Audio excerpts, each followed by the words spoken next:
Chapter 15। Manoj BA final के लिए वापस ग्वालियर आ गया। उसे अभी तक नहीं पता था कि पीएससी की परीक्षा के लिए क्या पढ़े, कैसे पढ़े, पीएससी की प्रीलिम्स परीक्षा कैसे निकाली जाती है, यह रणनीति ही अभी उसने नहीं सीखी थी। मुख्य परीक्षा और साक्षात्कार तो फिर बहुत दूर की बात थी।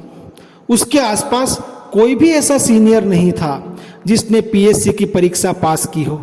उसे अभी तक पूरे ग्वालियर में ऐसा कोई ग्रुप नहीं मिला था जो पीएससी की गंभीर तैयारी कर रहा हो। इस कारण वह पीएससी के लिए अभी तक दिशाहीन पढ़ाई ही कर रहा था। एक दिन कॉलेज में मनीष ने मनोज से कहा कि उसके एक परिचित सीनियर है जिनका इस साल की पीएससी का प्रीलिम्स एग्ज़ाम क्लियर हो गया है और वह मुख्य परीक्षा की तैयारी कर रहे हैं। मनोज ऐसे सीनियर से मिलने का मौका गंवाना नहीं चाहता था। दीप सोनी नाम के वह सीनियर हरिशंकरपुरम के पास पीली कोठी में रहते थे। 2 मंजिला बिल्डिंग को पीली कोठी इसलिए कहा जाता है क्योंकि वह पीले रंग से पुती हुई थी। पीली कोठी में 10-12 कमरे थे जिनमें पीएससी की तैयारी करने वाले लड़के रहकर पढ़ाई करते थे। उनमें से कुछ लड़के तो ग्वालियर में अपना घर होते हुए भी बिना व्यवधान के पढ़ाई करने के लिए कमरा किराए से लेकर रहते थे। पीली कोठी में पढ़ाई का अच्छा माहौल था। हर साल यहाँ से 4-5 लड़के पीएससी की मुख्य परीक्षा देते थे। पीली कोठी में पढ़ाई करने वाले लड़के आपस में सामूहिक चर्चा करके पढ़ाई करते थे, जिस कारण इन विद्यार्थियों को पीएससी की पढ़ाई में बहुत लाभ होता था। दोनों दीप के कमरे पर पहुंच गए। सुबह के 10 बजे थे। दरवाज़ा अंदर से बंद था। मनीष ने दरवाज़ा खटखटाने के लिए हाथ बढ़ाया। अचानक उसकी नज़र दरवाजे पर चिपकी एक स्लिप पर पड़ी जिस पर दिस का टाइम टेबल लिखा था। सुबह 10 बजे से शाम 5 बजे तक पढ़ना, रात को 8 बजे से सुबह 4 बजे तक पढ़ना, सुबह 4 से 10 बजे तक सोना। मनीष ने जोर से इबारत पढ़ी। टाइम टेबल के अनुसार यह समय दीप के सोकर उठने का था। ठीक 10 बजे दरवाज़ा खुला। दीप ने दोनों को अंदर बुला लिया। अंदर बैठने के लिए जगह नहीं थी। पूरे पलंग पर किताबें फैली हुई थी, कुछ खुली और कुछ बंद थी। पूरे कमरे में भारत, विश्व और मध्य प्रदेश के नक्शे लगे हुए थे। कमरे में कुछ नोट्स भी चिपके हुए थे जिसमें संविधान के मूल अधिकार, इतिहास के राज्यों के शासनकाल, विभिन्न विटामिन की कमी से होने वाली बीमारी की जानकारी लिखी हुई थी। किताबों की इम्पोर्टेंट पंक्तियाँ पीले, ऑरेंज और नीले रंगों से अंडरलाइन की हुई थी। किताबें रंगीन इंद्रधनुष सी चमक रही थी। दोनों लोग किताबें, कॉपी, रजिस्टर, पेन, पेंसिल सरकाकर पलंग के किनारों पर बैठ गए। दीप के कमरे का माहौल, उनकी मेहनत देखकर मनोज आश्चर्यचकित रह गया। इतनी खतरनाक पढ़ाई उसने पहले कभी किसी की नहीं देखी थी। अपनी अब तक की पढ़ाई दीप की फैली हुई किताबों के सामने मनोज को बौनी लग रही थी। मनोज ने पूछा, आपके पीएससी में क्या विषय है? केमिस्ट्री और हिस्ट्री, दीप ने जवाब दिया। मनोज का भी एक विषय हिस्ट्री था। मनोज द्वारा दीप से प्रीलिम्स परीक्षा के लिए इतिहास की किताबों के नाम पूछने पर उन्होंने 8-10 किताबों के नाम लिखा दिए। मनोज के पूछने पर पढ़ाई करने की रणनीति के बारे में दीप ने बताया। यदि सिलेक्ट होना है तो रोज 18-18 घंटे पढ़ाई करनी पड़ेगी। सोना, खाना पीना सब भूलना पड़ेगा। दोस्ती यारी, घूमना फिरना, फिल्में, तमाशे, शादी ब्याह, रिश्तेदारी सबसे दूर रहना पड़ेगा। मेरा घर पास में ही है पर मैं घर पर न रहकर यहाँ किराए से कमरा लेकर पढ़ रहा हूँ। दीप ने पीएससी के लिए तपस्या करने का भयावह चित्र खींच दिया। पीएससी की पढ़ाई करने का क्या तरीका है? मनोज पीएससी की तैयारी के रहस्य को जानना चाहता था। बस पढ़ते रहो, बिना थके, बिना रुके, लगातार, असफलता के बावजूद धैर्य के साथ ये किताबें मैंने कम से कम 20 बार पढ़ ली है। दीप ने पलंग पर खुली रखी रंग बिरंगी हाईलाइट की हुई किताबों की ओर इशारा करते हुए कहा। मनोज इस चित्रण से घबरा गया। उसने पूछा, कितने साल की तैयारी के बाद डिप्टी कलेक्टर बन सकते हैं? दीप ने उसकी शक्ल देखी और हंसते हुए कहा, मेहनत करोगे तो 1 साल में। मनोज दीप की पढ़ाई देखकर अभिभूत हो रहा था, पर उसने मन की शंकाएं अभी खत्म नहीं हुई थी। आपने 12th मैथ से किया था क्या? कितने % आए थे आपके? 12th में एक बार फेल हो चुके मनोज के मन में कहीं कोई संदेह अचानक पैदा हुआ। मैं थ्रू आउट फर्स्ट क्लास रहा हूँ। केमिस्ट्री में मुझे PhD करने के लिए स्कॉलरशिप मिलती है। दीप के जवाब से मनोज भयभीत हो गया। दीप की योग्यता देखकर मनोज अपनी तुलना उनसे करने लगा। इस तुलना से उसके चेहरे पर निराशा छा गई। दीप के सामने वह कुछ भी नहीं था। 10:30 बजे दीप ने अपनी इतिहास की किताब उठा ली और पढ़ने लगे। दोनों लड़के एक दूसरे का मुंह ताकने लगे। मनोज समय की इस पाबंदी से हतप्रद रह गया। दोनों खड़े हुए और दीप को नमस्ते करके कमरे से बाहर निकल आए। दीप ने अपनी किताब में नजर गड़ाए दोनों को बस अपनी गर्दन हिलाकर ही विदा कर दिया। दीप का ब्राइट कैरियर सुनकर निराश हुए मनोज ने फिर से अपने आप को उत्साहित करते हुए मनीष से कहा, कितनी खतरनाक पढ़ाई करते हैं ना दीप भाई साहब। बिल्कुल भूतों की तरह। ऐसी पढ़ाई करने से 1 साल में जरूर PSC में सिलेक्शन हो जाएगा। मैं भी ऐसी ही मेहनत करना चाहता हूँ। मनोज ने अपने कमजोर कैरियर को मेहनत के बल पर भुलाने की कोशिश की। मैं तो अब पीली कोठी में कमरा लेकर पढ़ाई करूँगा। मनीष भी दीप की पढ़ाई और पीली कोठी के माहौल से प्रेरित हो गया था। BA पूरा होते ही मैं भी पीली कोठी में कमरा ले लूँगा और गंभीर तैयारी शुरू कर दूंगा। पीली कोठी में पढ़ाई के जबरदस्त माहौल से प्रभावित होकर मनोज ने नई प्लानिंग बना ली। वापस लौटते समय वह पीली कोठी में कमरा लेकर पढ़ाई के सपने तो देख रहा था, लेकिन 12th फेल का हीनता बोध उसका पीछा नहीं छोड़ रहा था। दीप सर तो शुरू से ब्रिलियंट रहे हैं। क्या मैं उन जैसी पढ़ाई कर पाऊंगा? क्या मेरा कमजोर बेस मेरी तैयारी के आड़े नहीं आएगा? क्या केवल मेहनत ही पर्याप्त है? मैं यदि इंटेलिजेंट होता तो क्यों 12th में फेल होता? इसी संशय में उलझा हुआ मनोज अपने कमरे पर पहुंच गया। चैप्टर 16। मनोज ने 55% से BA पास कर लिया। इंग्लिश लिटरेचर में हमेशा की तरह पासिंग मार्क्स आए। उसने अपनी डायरी में लिखा, अब मुझे PSC के मैदान में कूदना है। मैं पीली कोठी में रहकर कड़ी मेहनत करना चाहता हूँ।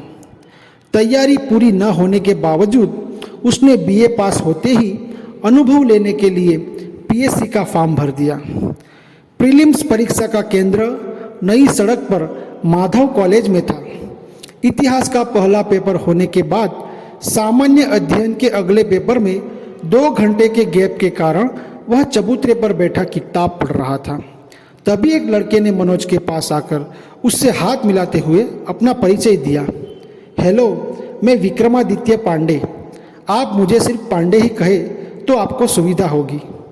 मनोज ने भी मुस्कुराकर अपना परिचय दिया। पांडे ने पूछा, पेपर कैसा रहा? फिर बिना मनोज का कोई जवाब सुने खुद ही बोलने लगा।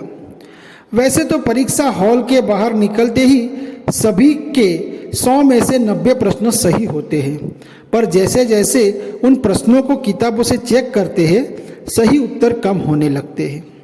फिर पांडे ने उसे एक दृश्य दिखाया जिसमें एक लड़का किसी दूसरे लड़के का पेपर चेक कर रहा था।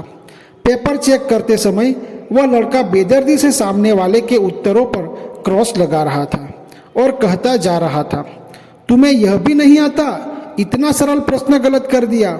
यह तो मुझसे सोते समय भी पूछ लो। इसका ए उत्तर नहीं है बल्कि सी है। मुश्किल है भाई इस बार तुम्हारा प्रीलिम्स क्लियर होना। आओ, कभी तुम्हें यदि गाइडेंस चाहिए तो मेरे कमरे पे। पांडे ने उस लड़के को आवाज लगाई। गुप्ता, इते आओ, कैसे गए पेपर? गुप्ता बुंदेलखंड का था, इसलिए पांडे ने उससे बुंदेलखंडी में बात की। गुप्ता आत्मविश्वास से भरा हुआ था। उसका यह आत्मविश्वास पिछले साल प्रीलिम्स पास करने के कारण अधिक था। बहुत बढ़िया गो, थांसू, जो समझो के फाड़ दो। गुप्ता ने मनोज से हाथ मिलाते हुए कहा, मैं मोहन गुप्ता। पिछली बार मेरी प्रीलिम्स क्लियर हो गई थी, वो तो कुछ नंबरों से मेंस रह गई, नहीं तो आज मैं कहीं डिप्टी कलेक्टर होता। गुप्ता का बड़बोलापन पांडे को अच्छा नहीं लगा। उसने पूछा, पुरानी कहानी छोड़ो गुप्ता, आज के पेपर के बारे में बताओ। 100 में से 90 सही है, 10 डाउट में है, गुप्ता ने जोश में कहा। पांडे ने गुप्ता के हाथ से उसका पेपर लेकर उसे जांचते हुए कहना शुरू किया, गुप्त वंश की स्थापना चंद्रगुप्त प्रथम ने नहीं की थी, श्री गुप्त ने की थी। ये गलत हो गया, तुम सही मान रहे थे। लो, एक और गलत हो गया। सल्तनत काल में लौह और रक्त की नीति अलाउद्दीन खिलजी ने नहीं चलाई थी, बलबन ने चलाई थी। वहीं बैठे बैठे पांडे ने गुप्ता के 15 प्रश्न गलत कर दिए, लेकिन अपने प्रश्न गलत देखकर भी गुप्ता उन्हें गलत नहीं मान रहा था। उसने पांडे से पेपर छीना और बोला, कमरा पे जाके चेक करेंगे, तुम्हारी बात क्यों माने, ये सब गलत नहीं है, फिर भी इन्हें हम डाउट में डाल देते हैं। गुप्ता चला गया। पांडे ने गुप्ता के व्यक्तित्व का मूल्यांकन करते हुए मनोज से कहा, थोथा चना बाजे घना। मनोज को पांडे की बातों में अब रस आने लगा। उसने पांडे को अपने कमरे का एड्रेस दे दिया। उसे उम्मीद थी कि पांडे पढ़ाई में साथ देने वाला बढ़िया स्टूडेंट हो सकता है। पांडे के घर से मनोज का कमरा ज़्यादा दूर नहीं था, इसलिए पांडे हर दूसरे तीसरे दिन उसके कमरे पर जाने लगा। दोनों की अच्छी दोस्ती हो गई। मनोज के पिता अभी भी सस्पेंड थे। उस पर उन्होंने कंगाली में आटा गीला कर दिया।